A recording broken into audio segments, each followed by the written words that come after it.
Hello बच्चों, let's see this question. The question says a light has amplitude A and angle between analyzer and polarizer is 60 degree. Light is transmitted by analyzer has amplitude. Question में कहा गया है एक light है जिसका initial amplitude आपको ए लेना है और एनालाइजर और पोलराइजर के बीच का एंगल 60 डिग्री है। तो हमें पता करना है कि ट्रांसमिशन के बाद एनालाइजर से जो लाइट पास होगा उसका एम्पलीट्यूड क्या रह जाएगा, यानी फाइनल एम्पलीट्यूड फाइंड करना है। Key concept of the question is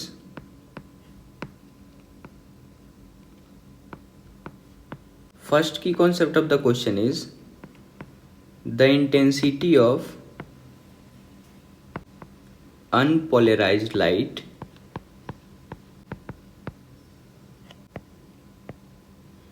after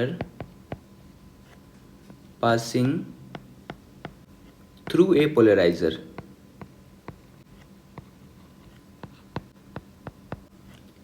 become half.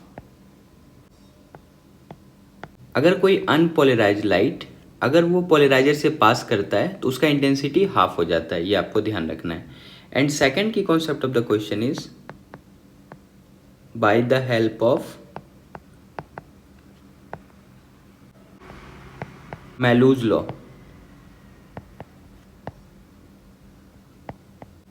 I equal to यानी आई एफ आप इसे बोल सकते हो, final intensity equal to initial intensity into cos square theta. यहाँ पे थीटा जो एंगल है ये एनालाइजर और पोलराइजर के बीच का एंगल है।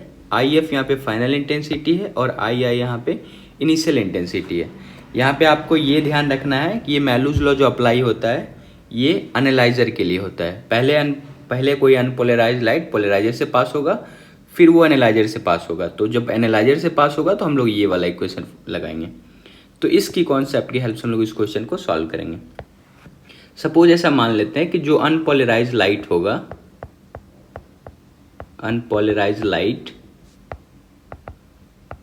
उसका इंटेंसिटी ऐसा मान लेते हैं वो आई नॉट कुछ रहा होगा, ऐसा हम लोग मान लेते हैं लेट। इसके बाद क्या है कि जब वो पोलराइजर से पास होगा, आफ्टर पासिंग थ्रू पोलराइजर,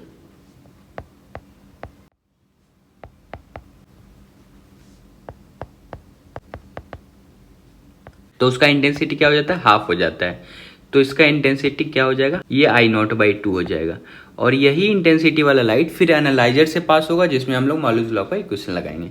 तो हमारे लिए इनिशियल इंटेंसिटी क्या हो गया, ये हो गया आई नॉट बाई 2 और फाइनल इंटेंसिटी हमें फाइंड करना है। और इनिशियल एम्पलीट्यूड क्वेश्चन के हिसाब से ए दिया हुआ है, तो अगर हम लोग इनिशियल एम्पलीट्यूड देखें, ए आई अगर मैं लिखूं तो ये ए है। हमें फाइनल एम्पलीट्यूड भी फाइंड करना है, इसी का वैल्यू हमें फाइनल आंसर में देना है। तो अगर हम लोग पहले मैलूज लॉ अप्लाई करें तो ये क्या लिख सकते हैं हम लोग, ये इक्वेशन है I F is equal to I I into cos square theta. यहाँ पे थीटा जो है एनालाइजर और पोलराइजर के बीच का एंगल है। तो आई एफ का वैल्यू हो जाएगा, इनिशियल इंटेंसिटी क्या हुआ है जो एनालाइजर से पहले यानी जो इंटर कर रहा है लाइट वो आई नॉट बाई 2 है, इंटू कॉस स्क्वायर 60 डिग्री। यहाँ पे 60 डिग्री क्या एनालाइजर और पोलराइजर के बीच का एंगल है, तो इसे आप लिख सकते हो आई नॉट बाई 2। और कॉस 60 का वैल्यू हाफ होता है तो यहाँ हाफ आप लिख सकते हो और उसका स्क्वायर है, तो ये एक्चुअल में बन जाएगा आई नॉट बाई 8। यानी फाइनल इंटेंसिटी भी हमारे पास आ चुका है। अब हमारे पास फाइनल इंटेंसिटी का भी वैल्यू आ चुका है, ये आ गया है आई नॉट बाई 8। अब आप देखो इस पूरे प्रोसेस में इनिशियल इंटेंसिटी क्या रहा होगा, यानी अगर स्टार्टिंग में देखो जब आप अनपोलराइज लाइट के लिए जो इंटेंसिटी रहा था स्टार्टिंग का इंटेंसिटी, यानी अगर मैं इसे स्टार्टिंग बोल दूं तो ये कितना रहा था, ये रहा था आई नॉट जो अनपोलराइज लाइट था।